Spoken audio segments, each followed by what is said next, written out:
Let me ask you guys a question. When did the last time you heard a major newser? Let me ask you guys a question. When did you last hear a major news anchor from CNN, Fox, MSNBC? It doesn't matter. Look into the camera and say, Black youth unemployment just hit 29.8%, roughly 30%. Nearly 1 in 3 young Black people cannot find a job. Take your time. I want you guys to really think about this. I know that you're drawing a blank because they didn't say it. They told you that the national unemployment rate was 4.4% in December of last year. They called it manageable. They ran segments about a resilient economy. They had economists on with good hair and bad analysts telling you the job market was healthy. But here's what they mumbled, buried somewhere in the footnotes, thrown in the last paragraph or so, mentioned after the commercial break that nobody really watches, because that's when everybody gets up and get their snacks and other things of that nature.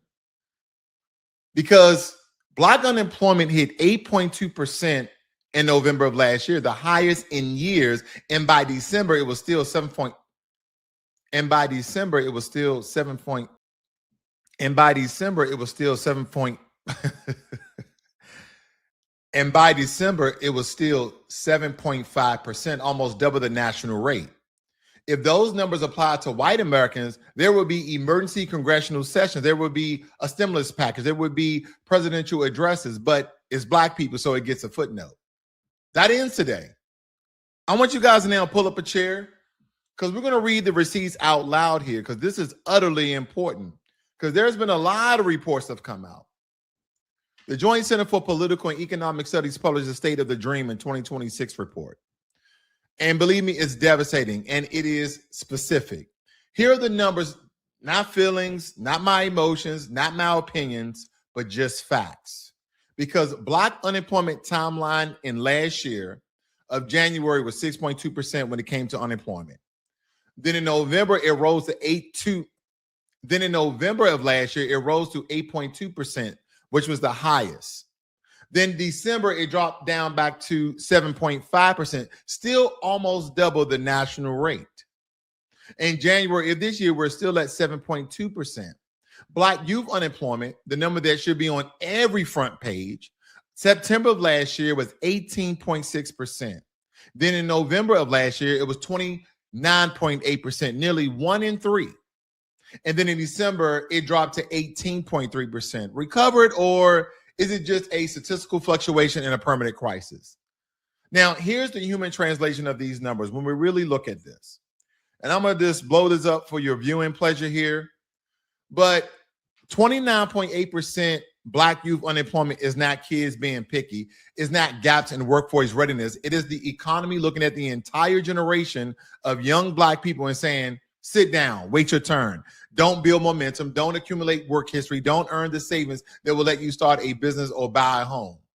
Here's the numbers that hit me the hardest because the Joint Center estimated that if Black workers had maintained the same employment rate in 2025 and 2024, approximately 260,000 more Black people would have been working, including 200,000 Black women.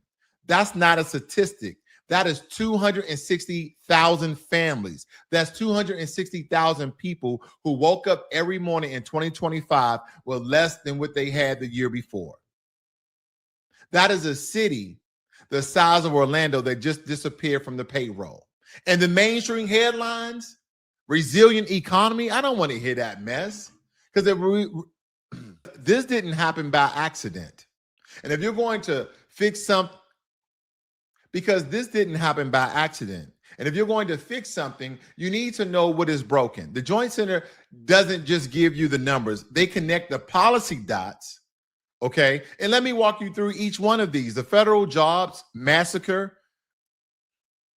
The federal government have historically been one of the most reliable pathways into middle.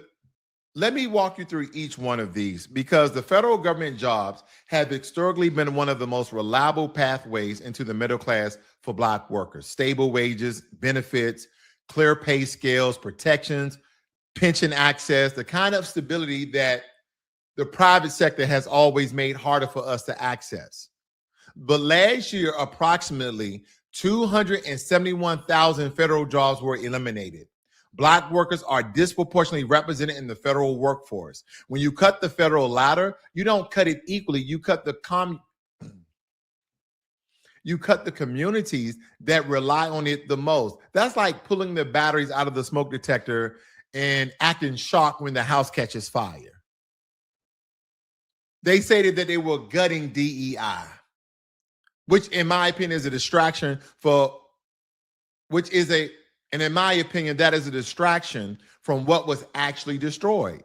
Because two executive orders were created. Executive Order 14151 and Executive Order 14173, which effectively dismantled the DEI infrastructure inside of the federal government.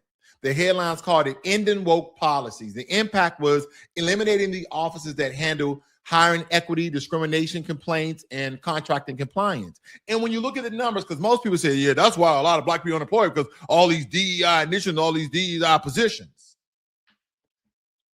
But when you take some time and you do the research and you look into who really benefited from DEI, studies and data indicate that white women have historically been the primary beneficiaries of DEI. While designed to support underrepresented groups, white women have seen the largest gains in corporate management positions. And according to Reddit, now not just Reddit, because I don't believe that's a very reliable source, but Forbes, Pew Research Center, which are very reputable, okay?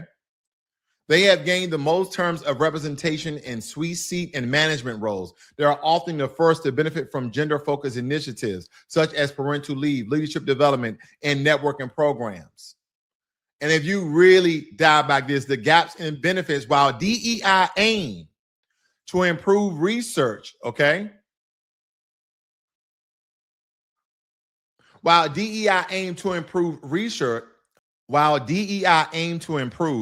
research shows that it has not primarily benefited Black Americans and other minority groups as much as initially intended. Studies indicate it could take significantly longer for women of color, Black women, to achieve gender parity compared to their white counterparts. So I know someone's going to come out and like, yep, they got rid of DEI. That's why a lot of Black people are unemployed. No, they did targeted seconding. No, they did targeting of certain sectors where a great concentration of Black people were actually being employed in. That was not DEI. Okay, you don't have to say I'm targeting Black prosperity. You just remove the guardrails and let the truck drift into the same ditch it always drifts into. Nobody's hiding this. The executive orders are published in the Federal Register. The DOJ issue implementation guidance. This is not a conspiracy theory. It's policy on paper. Okay, the Joint Center flag moved to dismantle the Minority Business Development Agency and defund, okay, the CDFI fund, the Community Development Financial Institutions Program. Here's why that matters in very plain English. Big banks don't lend to Black-owned businesses at the same rate they lend to white-owned businesses, even with the same credit score, even with the same assets, even with the same credibility. The data has confirmed this for decades. The CDFIs were built specifically as an alternative, a last real lender standing for local projects, small businesses, and underserved communities. When you threaten 10 to 15 billion in federal support for Black-owned firms, which the center estimates you're not cutting red tape, you're cutting oxygen, okay? And just for your reference, you're telling Black entrepreneurs the market was already stacked against you. Now we're removing the one tool the government built to partially level it. Permanent for the wealthy, temporary for the One Big Beautiful Bill Act of 2025 made tax cuts permanent for high-income households and corporations. Meanwhile, support for working families was left stagnant or reduced. This is the part people call not racial because the word race doesn't appear in the legislation. But here's the math. If the wealth is already concentrated away from Black households and it's with a 45% Black home ownership rate versus 74% of the white household, then policies that protect wealthy accumulation protect the gap. That doesn't close it. They institutionalized it. permanent advantages for owners. They tighten budgets for workers, and they lecture about personal responsibility for everyone caught underneath. That's not small government. That's selective generosity. So when they say they're cutting the fat off the government, what they're basically saying is they're cutting a lot of minorities, especially Black people, out of government jobs. They're hiding it from us because that's what people love saying it. I'm going to push back on that. It's worse than hidden because the BLS pushes the numbers every single month. The Joint Center packages the narrative with a policy context. The Congressional Budget Office scores the bills. It's all out there for us to know and read. And that's why you guys should come to Blacklogic, hit the subscribe button, and hit the thumbs up button as well. But the question is this. Why doesn't 8.2% Black unemployment become a 5-alarm national story? Because in America, a crisis only becomes national when it hits the demographics that control the microphone. And please don't hit me with the same old historical racial tropes and stereotypes that Black people don't have the same educational attainment and pedigree and professional portfolio, because we know that's a lie. Black Americans are one of the highest educated groups, especially Black women. So don't keep using these misnomers to deflect into red herrings that we're not qualified for these positions and jobs, because we are. Stop making it about race and stop making it about skills. What about all of this? Stop all of this merit-based hiring, because they're not hiring people based on merit. See, this is when it hits the audience that advertisers pay too much. When it hits the voter base that both parties are actually scared of losing, Black people are taken for granted by the Democrats and ignored by the Republicans. So our recession gets a footnote, and the national conversation moves on to what the president tweeted at 3 a.m. in the morning, and that's the game. And the first step to changing the game is refusing to pretend you don't see it. I'm not here just to diagnose all of these issues within our community, within the American economy. Here's what I'll put on the table. Real talk, not a motivational speech. We must rebuild the federal ladder. Stop treating federal employment as a political toy.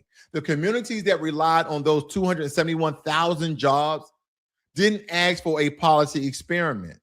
Restore staffing where it functions as a middle-class pipeline, or watch the data get worse each and every quarter. We need to actually fight for capital access. The CDFI fund is not DEI spending. It's basic financial infrastructure for communities that big banks structurally exclude. Defending it is not woke. It's arithmetic. See, consumer protection is not optional, because the Joint Center flags financial deregulation and the dismantling of the CFPB protections as disproportionately risky for Black communities. Whether it be predatory lending that doesn't go away just because the watchdogs does, whether it be predatory lending that really doesn't go away just because the watchdog does, it gets hungrier. Black credit unions, Black-owned business Black-owned business networks with internal capital flows, community investment pools. I'm not saying abandoning the political fight. I'm saying you can't win a one-front war when the other side has both parties. Yeah, they may seem on the surface as two parties, the Democrats and the Republicans, but in my opinion, they playing the same game. And we really need to know the difference between the two. Politician and a partner, we need to know the difference. A politician shows up every 2 to 4 years.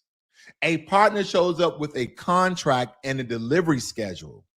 And until Black America demands the second kind, with the consequences for non-delivery, we will keep fighting.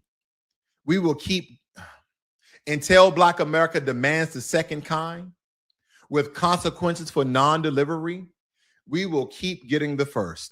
Every spark from the friction is a flame that leaves a mark. Success ain't a finish line, it's just a state of mind. Leaving all the heavy baggage of the yesterday behind. craft, keep the vision crystal clear. Eliminating doubt until I'm deaf to every sneer. Yeah, it's a marathon, a sprint, it's a rhythm in the heat. Writing chapters of the legend on the ledger of the street. Eternal